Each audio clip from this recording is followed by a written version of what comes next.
Welcome to Sports Talk with Steve Jones, the daily talk show with the voice of Penn State football and men's basketball. You never know what special guest may stop on by any given day. Now here's the man of the hour, Mr. Steve Jones. Great to be with you.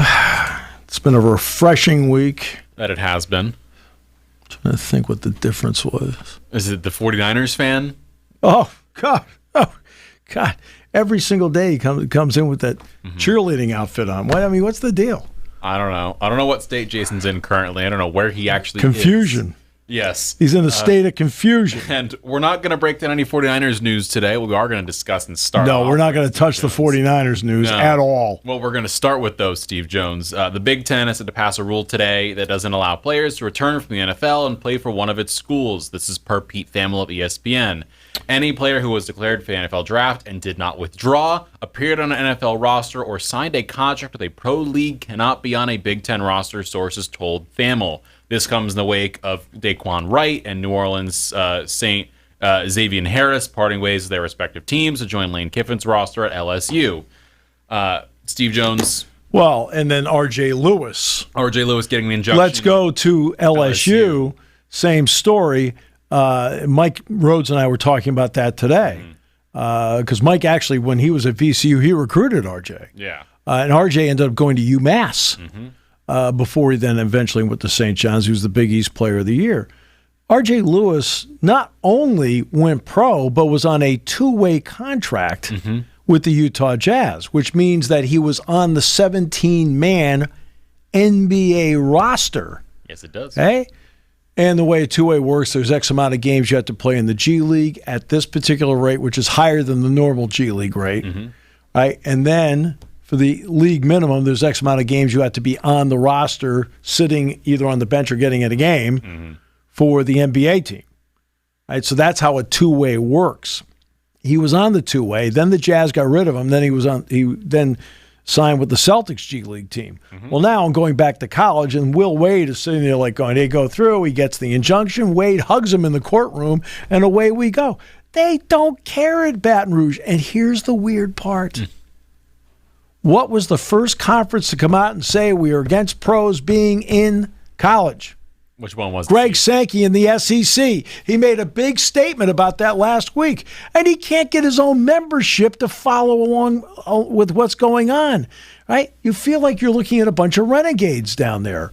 Now, for example, Indiana, Stephen Daly and Kellen Wyatt, when you are accepting back players, that is completely different because Daly, was not in a training camp. I don't think Daly was in a training camp. Wyatt definitely was not because Wyatt's hurt. He's not even available till October. They just had finished their 4-year and assumed they were out of eligibility versus now being said, hey, well, you actually have an extra year, and they return. Right, and they return, and Daly was returned right at the start of training camp, which means he was in training camp and with the team August 4th, 5th. Yeah.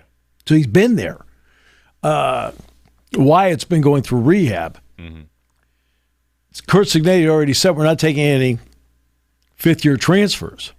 Matt's not doing it. He's already said that. I don't think I've heard a single Big Ten coach say that they're taking in a transfer out of the portal. And the whole Big Ten is literally coming out and saying we're not allowing our conference to do it. And they're all following suit, unlike Sankey, who said we're not allowing it. But I give Sankey credit. He said it. Yeah. He can't get his membership to go with it. Well, not just membership, more specifically LSU.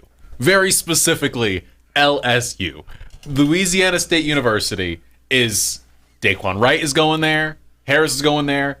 Heck, if you look at the roster right now. R.J. Lewis is going with Will Wade. Right now, if you look at that LSU men's basketball roster, Steve Jones, how many players are listed there? I want you to tell me. How many? Well, I think it was 4 before. With Lewis, it makes 5. It is still currently 4. Divine Ugochukwu, Abdi Bashir Jr., Austin Nunez, and Muhammad Diobate. Like I said, it was 4, and you include Lewis, it's now 5. But he's still not listed yet on that roster. So there are 4 total players listed on the roster for LSU men's basketball. Half of it's made up of guys we don't know if they're going to be there or not. It is astronomical how insane this is getting. And if listeners tune in to any of our stations, they hear the sports report. And I described it as earlier today, just so you're aware, because I have to do this every day and break this down and things. I described it as both players, Wright and Harris, are attempting to return to college following a summer of court orders, TROs, injunctions galore, sowing chaos into the courtroom and into college athletics, which is just pretty much what it is at this point. Like, I don't know who is eligible and who is not eligible that has finished up their 4 years. Anybody that, at the moment, received a local temporary restraining order is eligible, except those in Ohio. For the Ohio case, because when they went in to take care of the 10th Circuit Court, the 10th District Court, they went in for the Wisney case, which was the overarching, okay, everybody is in, right? Which that's why, Seth Trimble and those guys, they didn't go for a local temporary restraining order. No, they went for the big case. Right. Well, no, they looked out and said, oh, okay, we're all eligible, now I'm going to go, because they didn't try for a temporary restraining order. But when they did that, they also took care, because it was in Ohio, the 14 guys, including Josh Reed, that received the temporary restraining order from the judge in Cincinnati. Everybody else that has a temporary restraining order is eligible. Jackson Kohler and Donovan Dent and several others got theirs in California together as a group. That's why Kohler is now with BYU. And Dent is with right. LSU. Malik Renew right now is going through his in South Carolina and should have a ruling soon. For Penn State, for Josh Reed. What's that? All right, for Josh Reed, they've appealed. Okay. And they immediately appealed because this is temporary. Okay, so it's a temporary injunction that the NCAA received. They've appealed it, and we should know by September 22nd. Okay. What his deal less than a happens to month. be. Yeah, and training, and that's really, they'll be doing workouts starting next week, but training camp will open the week of the 22nd anyway. Training camp. It's an earlier training camp because it's the earliest Penn State has ever played a game, which is November 2nd. And then Mike and I had a long conversation today about travel. Travel. Got it. Well, Steve Jones, it is now time to travel from the BJC to Penn State football. We are today, again, going through the defense. People were really intrigued and curious yesterday, us discussing the defensive ends and defensive tackles. Yep. And so we're moving back a step. And by the way, center. Kamajo had a good week last week. I want to mention Yvonne actually had a really good week last week. Okay. Well, we're going to go just behind him now and behind that defensive line unit to the next set of players, the linebacking group today. Steve Jones. We'll start with the player who is the headliner. Penn State fans know, one of the very few returners who was a starter on the last few years' roster. We'll start with Tony Rojas, of course, recovering from an injury from last season that knocked him out for a majority of it.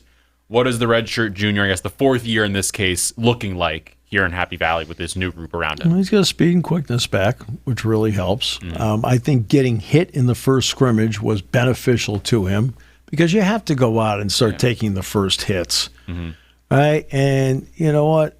I thought that was incredibly beneficial because guess what? You walked off the field and went, okay, I'm still here in one piece. Now, he did not get injured on a hit. No. Just so you know, he did not. He was running a drill on a Tuesday, and that's where he got hurt. I remember the news breaking, and it was like, oh. It was in the open field, and what is it? Something he's done how many thousands of times.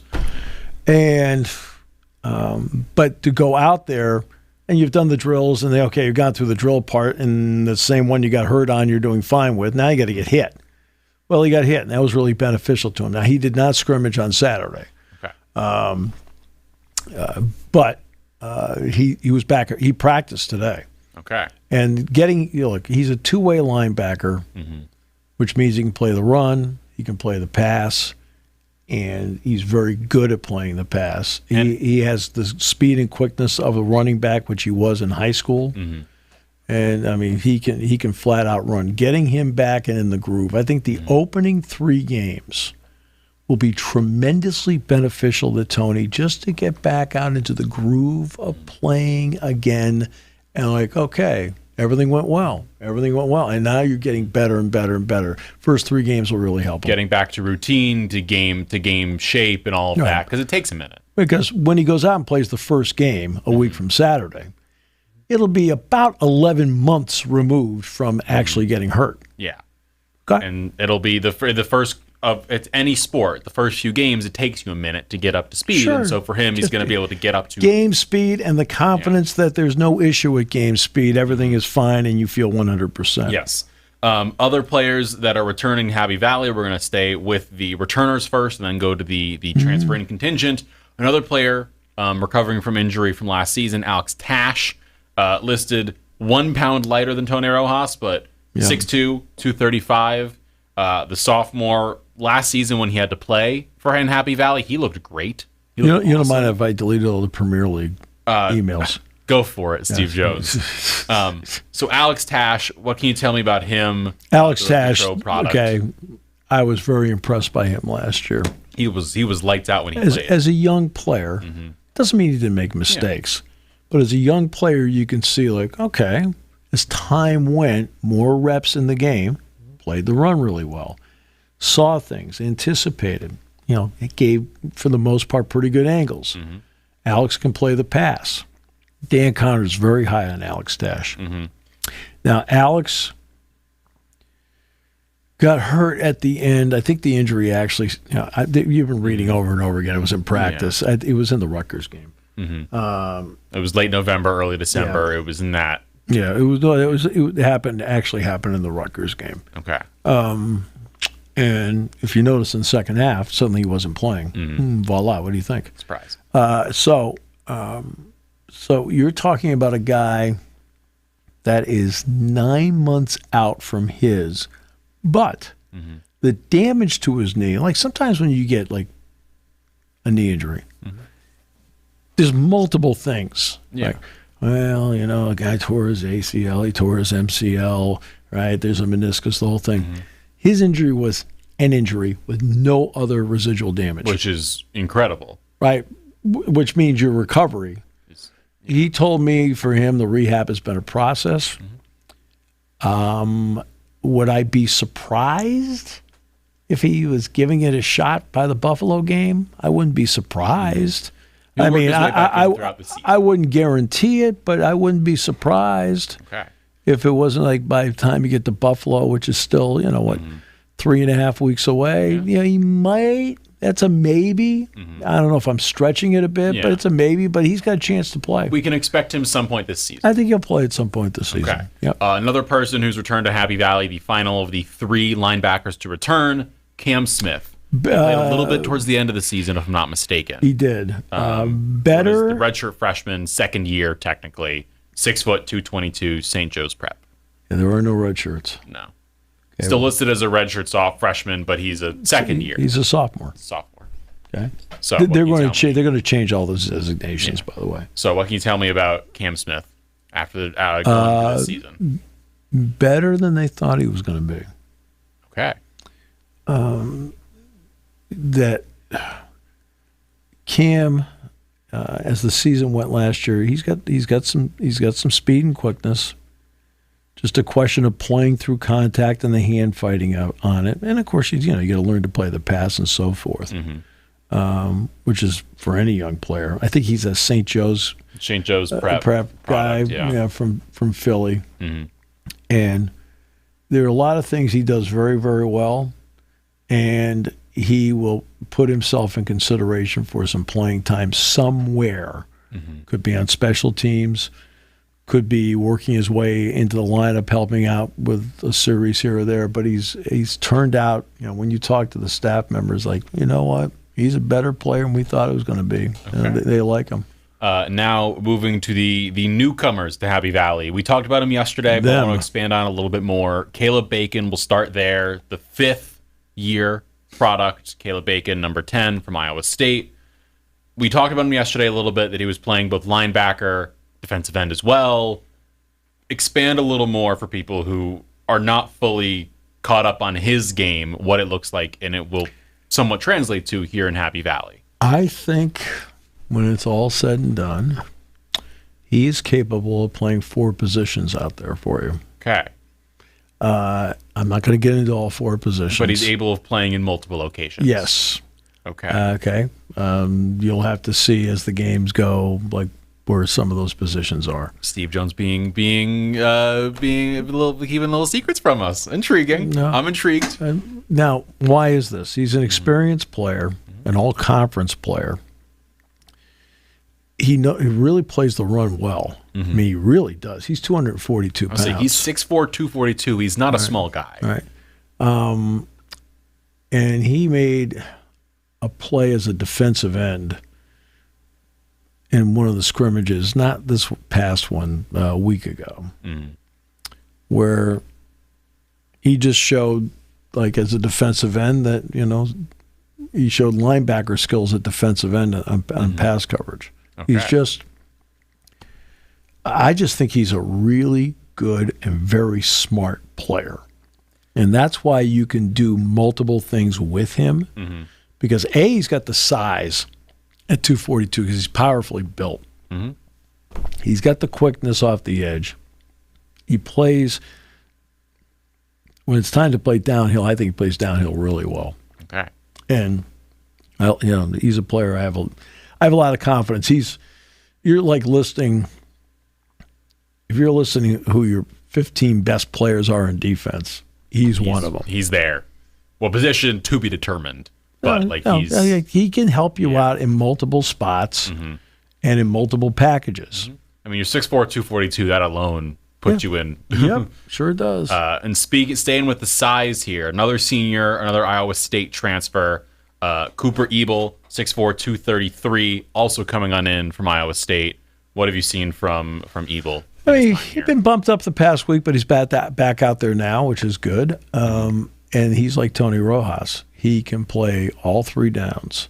You need him to play the pass, he can play the pass. You need him to play the run, he can play the run. He's smart, takes great angles. And of the 3 Iowa State linebackers that came in, they will tell you quietly that he is, and not even quietly, they'll say it straight out. He's probably the best all around of the 3. Okay. Now, he's the best all around of the 3. Let's go to the third one then. Caleb Brzezina, junior, 6'3", 233, also comes in from Iowa State. Matt Campbell said today in his press conference, it is the best that Brzezina has played for them in the preseason since they've had him. Okay. This is the best version of him that they have seen in a preseason training camp. Smart. Now, when they get out there, I think Ebel's going to be the green dot. Okay. So he'll have the communication. Yeah, with Danton. Right? Don't screw up. Okay. No. Steve Jones says hi. Tell Steve I said yo. Jack Ham says move 1 foot to the left. Please. But he talked about Brzezina today, and he said this has been the best version of him that they have seen since they've had him. And they've had him in every training camp. It was his third year. Since he's been there. It's his 3rd year, and they can't say enough good things about what he's done. He plays the run really well. It does help having the 2 big studs in front of him, Williams and Topaki, who can, A, take care of their own, but at the same time, they can also do it in such a way where it sets linebackers up. And Brzezina is a beneficiary of that. He reads really well. He plays the pass better than I thought he would. I'm like, okay, he's not just a run-stopping guy. He can play the pass. He can drop into his zone. He understands the proper depth of a drop and so forth. And again, Matt was very specific about him today in the press conference. And so tell me a little bit. So we talked about the idea of rotating defensive ends and the fact of having a lot of defensive ends with the tackles that are really good and can rotate in is a positive thing. The same thing exists for linebackers in this group. Of course, we've talked about the fact that they can kind of play in a multitude of spots, especially Bacon we've talked about. But when healthy, you have Tony Rojas, Alex Tash, Caleb Brzezina, Cooper Ebel, Caleb Bacon. Theoretically, the 5 we've talked about already. That's just 5 linebackers. Right, and Tash you're not going to have. And Tash you're not going to have for a while. But let's say you get to the end of the season, there's 5 guys that are healthy. Let's say they get there. Sure. Like, what is that like to be able to, again, have the ability to rotate and keep players fresh and with different skill sets. You can definitely do that. There's no question about that. Mm-hmm. And that will be a big plus. But at the same time, Bacon is a chess piece. Mm-hmm. Zion Tracy's a chess piece. Marcus Neal is a chess piece. See, they've got some chess pieces here. They can kind of move and mix and match. Mix, match. Even Ike can be a chess piece for them in certain situations. So, and Matt and I talked about that today, about that, that you have chess pieces. Mm-hmm. And he asked each member of the coaching staff, list the best 11 on offense, the best 11 on defense, rank them. Right? Mm-hmm. What you think? He said, I got some interesting answers. Okay. Right? Now, he didn't tell me what the answers were because I didn't ask. Right? I didn't ask. But it was intriguing for him to be like, okay, so there's Right. Because he was mad at me because I gave him my 11 and 4 of them weren't with the team. So I was just kidding. He wasn't asked. I was just making fun of myself. Yeah. I'm just making fun of myself. The fourth Iowa State transfer linebacker, John Klosterman. You know what? Klosterman's going to help him on special teams. I can tell you that. Right. Klosterman's a good player. He's a fifth-year player. Mm-hmm. And he's a little undersized. 5'11", 223. Right? And guess what? I mean, the guy knows how to play. Mm-hmm. He sticks his nose in there. I like John Klosterman. Now, does that mean he's starting? No. Mm-hmm. Does it mean he's playing? I think on special teams you'll see John. Okay. And John's a good player. And he's a guy that knows how to play. His issue is he's undersized. Mm-hmm. He's not going to come in 6'4", 242 like Bacon. He's not that. Right? It's okay. Yeah. Right? Football players come in all shapes and sizes, and John is a football player, a decent enough athlete. But you know what? He's out there. You're like going, okay. Believe me, I noticed John, and when he's out there. Now we'll go to the final transfer, making his way from West Virginia, Chris Filippo, sophomore, went to LaSalle College High School, Doylestown product. He's been banged up. Saw him in the spring, saw that he has some potential to him in terms of his ability to make some plays. I thought he showed some promise working in the pass game. I thought he showed some promise in terms of, playing off the edge at times. I think that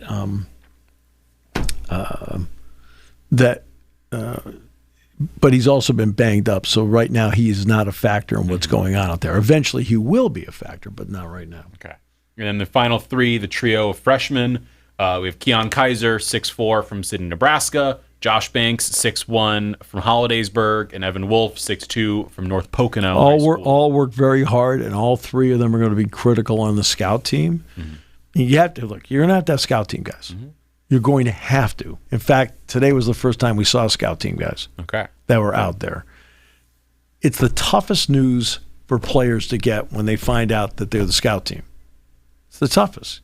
You're working hard, trying to get yourself in the line, trying to break through somehow, some way, right? And you've been the star of your school for not just last year, but probably for a while. And now you find out, and to be honest with you, if you're honest with yourself, you yourself can tell in 2 weeks,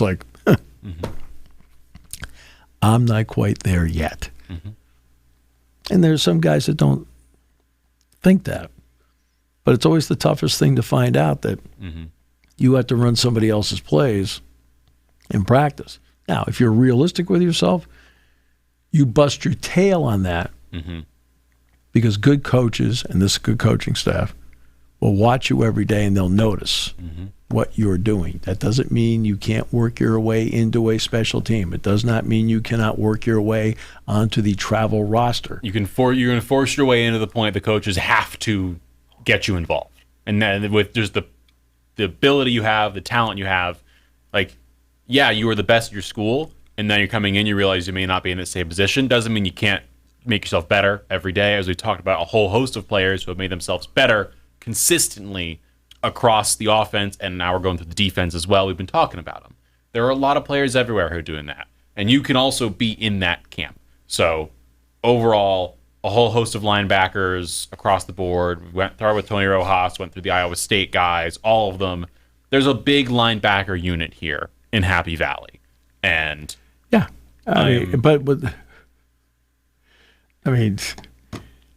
Look, the whole key is getting people back. Right now, today, Ebel was back. Rojas was back.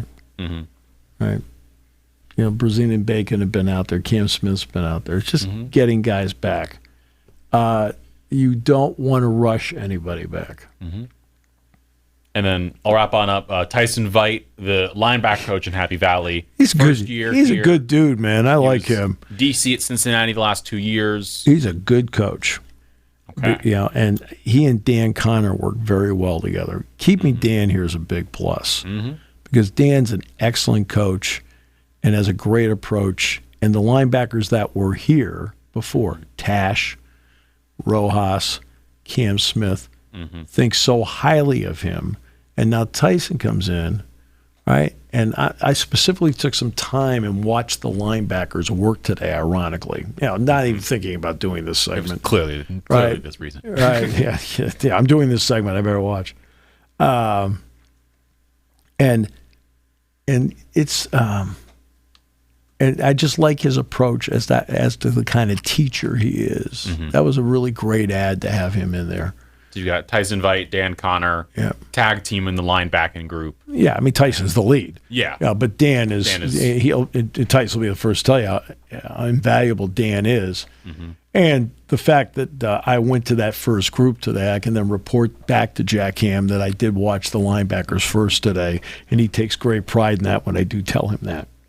That is good. And as we discussed yesterday, Jack Ham does have 2 years eligibility remaining. He does have 2 years left, right? And he would be a returnee. He would be a returnee. And I think could be invaluable even at his age on third down. And I believe, if I'm not mistaken, he tends to be in Happy Valley or wherever Penn State is when they are playing again. Yes, he is. So he is already on location. Yes, oh yeah. He was on location Saturday, believe me. He was here. He and Matt had a good long talk.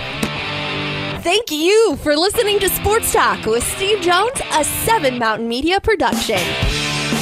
Come back at 11 every weekday for analysis of the latest happening in the sports landscape. From college football to European soccer, Steve and Kyle cover it all on Sports Talk with Steve Jones.